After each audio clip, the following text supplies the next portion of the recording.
So there's another one property. It's called for mutual inductance. It's basically called, we can call it the dot convention. And you will see this on transformers a lot. Anywhere you go, it's not a P, it's a D. Here, a dot convention. Okay, and what this dot does is they communicate with the electrician or the engineer exactly the polarities of the equation. So, for instance, 99% of the time the dots are going to be just like that. Okay, so if I write V1 like this and V2 like this, the two dots, what does that mean? Well, obviously the equation for V1 over N1 equals V2 over N2, right? Very simple. But what this dot tells us is the polarity. So if our just like our node voltage, if our polarity is next to this dot, positive next to this dot, and our positive polarity is next to this dot, so these are the same, right? The polarities are the same. So this is assumed positive. Okay? We can do the dot convention again, right? And go like this. And we write V1, V2 just like that. Okay?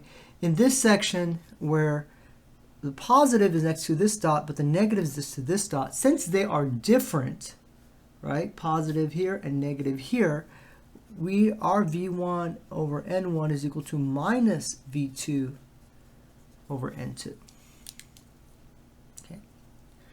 Thirdly, in a third situation, and this is a similar situation as the first one, is V1 N1, V2 N2. We always write our voltages like this and just move the dots around. We never change the polarity of the voltage. Okay, we simply change the dots. Here, the minus sign is next to this dot, and the minus sign here is next to this dot, so these are the same. So V1 over N1 is equal to V2 over N2. So that means it's positive. So in a voltage, same means let me change this. Same equals positive. Okay. Here, same refers to positive. Different refers to negative. Okay. But what about current? How do we handle current for whatever rationale? Okay, and I'm going to leave this one empty. You really don't even need this. What if I had a current that went like this, I1 and I2? Okay. Now, I1 and I2 have got nothing to do with V1 and V2. It's something completely, different. So here, I1 enters as it goes. You can draw I1 here, right? I1. I2 is going in and is coming out of this dot. Is this I1 or I2 entering or leaving the inductor? Clearly, I1 is entering the inductor with respect to the dot, and I2 here is entering the inductor. Since they're both entering, they're both the same, right?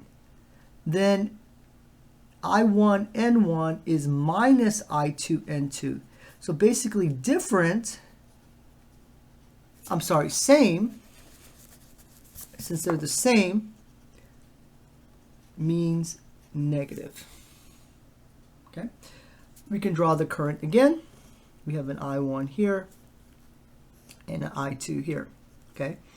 Now what we're going to do is we're simply going to draw I1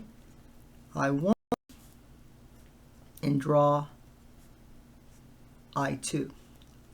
Now, in this arrow, I1 is entering the inductor, and I2 is clearly leaving the inductor from this perspective of this dot. Okay? So when they're different, so what would happen in this equation, I1 N1 is equal to I2 N2. So when they're different, they are positive. Just the opposite of the voltage.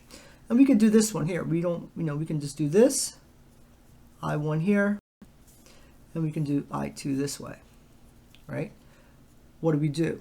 Well, simply, I1 is clearly right here, and I2 is clearly going in this way. So when I1 is leaving this dot, here, it's leaving the inductor. Here I2 is clearly entering the inductor. So this is actually different. Okay, so in this scenario, I1N1 is equal to I2N2 because the current is different. Okay, so analyze it. Okay, now if you're confused on this video, just let me know. I'll try to clean it up for you, and you just kind of let me know. Okay.